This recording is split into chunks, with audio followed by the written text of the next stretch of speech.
Mä oon Jimi ja mä oon kai jonkun sortin taiteilija. Mä oon aloittanut ihan pienenä käymään taidekouluun, tehnyt siellä jotain maalannut, tehnyt keramiikkaa. Sitten myöhemmin opetellut käyttää fotaria ja suunnittelee vaatteita ja piirtää niitä paperille ja toteuttaa niitä. Mun taiteilijanimi Jimi Vain tai Jimmy Vain, se syntyi periaatteessa ihan vahingosta. Mä olin aika myöhään hyppäämässä tuohon Instagram-gameen. Sitten mun yksi kaveri Joona Seinäjältä sanoi mulle, että sun pitää tehdä Instagram, että jengi tykkäisi nähdä mitä sä teet. Sitten mä olin, että okei, no ehkä. Sitten mä tein Instagramin.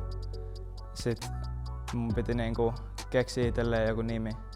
Ja sitten IG ehdotti mulle Jimi Vainia. Ja sitten mä päätin mennä sillä. Ja siitä lähtien mä oon ollut Jimi Vain. Mun vanhemmat on aina sanonut, että pitää tehdä sitä mitä tykkää. Ja sit mä oon ihan pienestä asti vaan tykännyt piirtää. Mä oon kattonut paljon animea.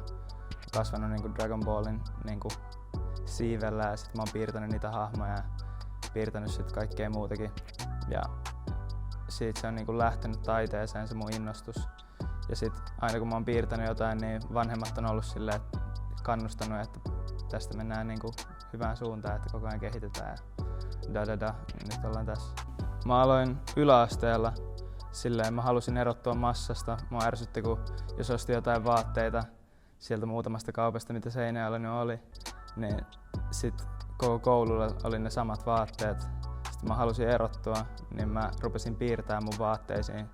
Myös se, että oli mä oon aina ollut aika levoton, niin sitten mä oon tunnilla jotain piirtänyt polveen, farkkuihin jotain piirtänyt mitä ikinä päähän on tullut tai piirtänyt teepaitoihin tai pöydän kansiin tai mitä ikinä. Ja sit se oli ensimmäinen juttu, mitä mä oon tehnyt periaatteessa vaatteiden kanssa. Mä tapasin yhden tytön, joka suunnitteli tai se piirteli semmoiseen vihkoon vaatteita huviksensa aina tunnilla. Mä tykkäsin siitä tytöstä, niin sitten mä rupesin piirtää kans niitä. Ja sit vähän pöllin sen unelmaan se tytö. Eka droppi oli varmaan se, että mä rupesin, tässä ei ollut droppi, mutta mä rupesin mä olin piirtänyt johonkin housun reiteen tussilla, mutta mä rupesin maalaamaan, mä piirsin Marilyn Monroen mun farkkujen reiteen, maalasin sen siihen. Ja sit mä maalasin pari takkia mun parille kaverille. Ja se oli se ihan ensimmäinen mitä mä tein. Mut sit sen jälkeen mä huomasin, että jengi haluaisi tukea ja tykkää siitä mitä mä teen. Niin mä hain Biltemasta sellaista siirtokuvapaperia, joka voi tulostaa silleen. Mä piirsin eka semmosen Rolling Stonesin logo, jolla oli hammasraudat, kun mulla oli siihen aikaan hammasraudat. Ja sit mä ajoin sen koneelle ja sieltä tulostin niitä sille siirtokuvapaperille, leikkasin ne irti ja silitin paitoihin. Ja sit mä myin 100 kappaletta niitä teepaitoja mun repusta. Ensimmäinen artisti, kelle mä oon kuka on halunnut multa paidan, oli Kledos. Ja se oli mun hyvä ystävä. Ja se mä olin vähän ujona. Mä jotain koodasin sille, se oli siis mun kaveri. Et mä tein mun ensimmäisen grafiikkapaidan ite. Et kiinnostaisiko sua tää? Sitten se oli silleen, että joo, mä heitän keikan se päällä. Ja sit se esiintyi se päällä Seinäjoella. Ja sit se oli silleen, että sun pitää tehdä tää lisää. Ja sit se on kannustanut mua tekemään ja nyt mä oon tehnyt sitä lisää. Siitä on about vuosi, kun mä tein ensimmäisen parin kenkiä. Mulla oli silleen, että mä olin Seinäjoella normiduunis. Siinä aikana, kun mä olin duunis, mä en tehnyt mitään taidetta tai mitään projekteja. Mulla ei ollut mitään. Sitten mä mietin siellä duunissa, että vittu, että mennäänkö mä oikeesti tehdä tätä mun elämän, että mulla ei ole voimia tehdä mitään muuta. Niin sit mä lopetin siellä, otin skidiriskin. Tein sit vaan yritin keksiä mitä mä tekisin ja sit seuraava projekti minkä mä tein oli tää kengät. Mulla oli ajatuksena tehdä Vanssin Old Schoolista silleen oma versio, mut sit Revenge Storm teki sen ja sit mä olin silleen, että toi on vähän hölmöä, että mä hyppään tohon samaan hommaan. Sit mä jätin sen projektin silleen sivuun. Sit se oli jonkun vuoden silleen mun pöydällä vaan, että mä olin silleen, että en mä aio tehdä tuo välttis ikinä. samalla lailla kuin monta muuta projektia, niin ne vaan on siellä ja odottaa oikeata aikaa. Niin sit viime vuonna olin silleen, että ok, että toi näyttäisi hyvältä salee niinku Air Jordan 1. Sitten mä kokeilin sitä, se näytti hyvältä, sitten mä tein ne kengät. Sitten mä laitoin niistä kuvan nettiin ja sitten se lähti leviin. Viikko sen jälkeen, kun mä olin julkaissut ne kengät, niin mun frendi Baka oli jakanut sitä kuvaa jollekin niinku semmosille niinku moodboard-sivuille IG:s ja jollekin muille käyttäjille. Hidden NY jakoi sen postauksen, missä oli ne kengät. Sitä kautta niin Playboy, tai mä en tiedä oliko se sitä kautta vai mitä kautta, mutta kuitenkin Playboy-kartti tuli mun DM:iin, että se tarvii kengät. Ja siinä kohtaa mä silleen tajusin sen, että ok, että tässä on niinku oikeasti kyse jostain niinku vähän spessummasta jutusta kuin pelkästään kengistä. Mä laitoin siitä IG:n kuvan, meni hetken aikaa. Sitten siihen aikaan mulla oli IG:ssä silleen siinä biossa mahdollisuus soittaa mulle. Nykyään siinä ei enää ole sitä soittaa mahdollisuutta, kun jengi soittelee liikaa. Sitten mä heräsin yöllä siihen, että Playboy-kartti soitti mulle FaceTimea. Ja sitten mä vastasin siihen ja me juteltiin se yö siinä oikeastaan.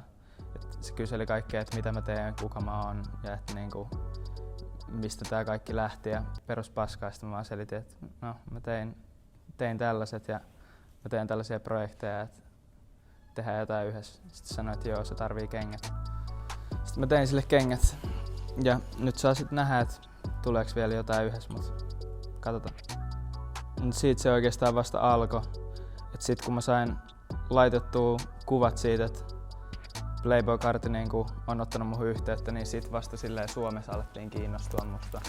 Sitä ennen niinku mulla rupesi tulemaan niinku jostain Jenkeistä ja Japanista seuraajia, mutta niinku Suomessa lehdet rupesi kirjoittaa siitä ja niinku, sit ihmiset silleen tuli ottaa yhteyttä, että ne haluu kenkiä ja perus, miten ihmiset laittaa. Mut niinku oikeastaan kaikki silleen alkoi vasta sen jälkeen, kun Karti oli co-signannut mut tai seisoi mun takana. Ja sit sen jälkeen mä oon tehnyt noita kenkiä ja muita projekteja muille tyypeille ja nyt tällä hetkellä mä työstän mun ensimmäistä omaa mallistoa, niinku semmoista isompaa kokonaisuutta. Ystävät on tärkein asia tässä maailmassa. Mulla on aina silleen mun Seinäjoki-frendit on vieläkin, vaikka mä täällä stadissa asunkin, niin ne on vieläkin niinku tosi läheisiä munkaan ja on joka päivä niiden kanssa tekemisissä silleen puhelimen välityksellä. Ja niinku, ne on aina ollut silleen, että sulla on lahja tohon, tee sitä, jota mä niinku, en mä tiedä olisinko mä ikinä tehnyt edes mitään silleen julkisesti, ellei niinku jengi olisi mua painostanut siihen.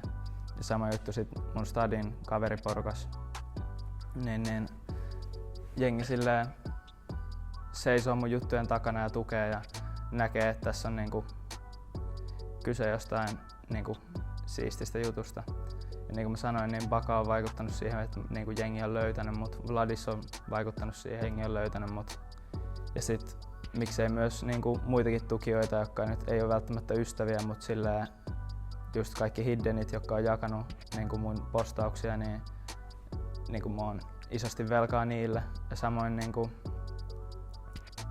ehkä siihen, miten mä ite, niinku, että mä näen ite tässä niinku paljon mahdollisuuksia, niin siihen on vaikuttanut sitten taas sellaiset esikuvat, jotka on tullut nyt jälkeenpäin mulle sanoa silleen, jotka on ollut aiemmin mun esikuvia, ja ne on tullut sanoa, että joo, että niinku toi on siisti juttu, että jatka samaan malliin. Ja yksi tällainen on Siberia Hillsin Daf, joka niin, pyörittää sitä juttua, niin se on niinku iso esikuva ja vaikuttanut siihen, että mä jatkan tekemistä. Mulla on niinku koulussa sanottu jo, että niinku taiteilijana Suomessa et pysty elättämään itseäsi. Niinku, en mä ole ikinä ajatellut sitä silleen, että tää on nyt tää mun duuni, mitä mä tuun tekemään, vaan mä oon tehnyt sitä niinku itteeni varten. Ja nyt silleen, nyt mä elätän itteni tällä.